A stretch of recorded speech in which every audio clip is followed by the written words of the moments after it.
A new poll shows former President Donald Trump gaining even more ground with Iowa voters just 35 days out from the Iowa caucuses.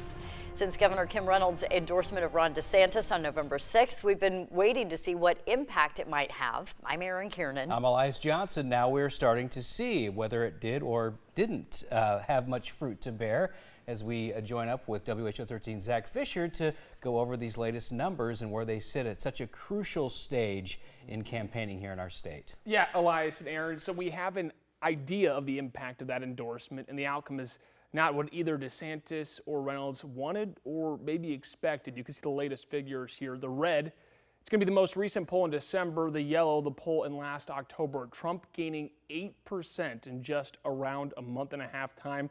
DeSantis gaining 3%, but Trump expanding on his lead on Florida's governor. And Nikki Haley staying even at 16%. Ramaswamy just gains 1 there just yesterday. Haley and DeSantis held campaign events in central Iowa with really decent crowds. Haley touted her poll numbers versus Biden, and DeSantis thinks that his groundwork doesn't show in the polls, but it will on the actual caucus day. I was up by 10 to 13. Now I'm up by 17 points. Think about it. That means wins up and down for our governors, for our Senate seats, for our House seats. And so it was laying good groundwork, but I told people, I was like, this is not like going to change polling or anything. We're doing what we need to do. Come January, you're going to see the difference. So I think now people are starting to really get into it. They're starting to make their plans as to what they're going to do. So obviously both of those candidates making those comments before the poll was released this morning. When that poll in October was released, both Haley and DeSantis' campaigns told me that they felt there was a lot of room to catch up. Trump was not at 50% yet like he is now. And just thinking about other candidates dropping out, feeding into a Trump challenger. That's not the case, says pollster Ann Selzer.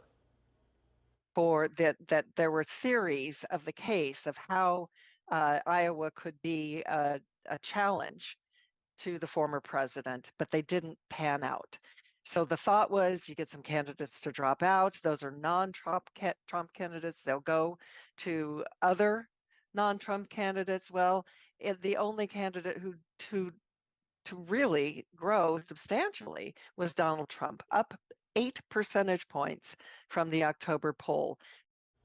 So the lead that the former president now has is in unprecedented territory. No candidate has had this big of a lead in a poll this close to a GOP caucus day. For another candidate to win outside of Trump, it would have to be a spectacular shift of events, Ann tells me, Elias. And it's good because, like you said, you had Tim Scott drop out, Mike Pence dropped out, then you had the endorsement, and now you have this latest poll, which really shows a lot of people are starting to shift back toward the former president. Thank you very much, Zach, for getting in those numbers today.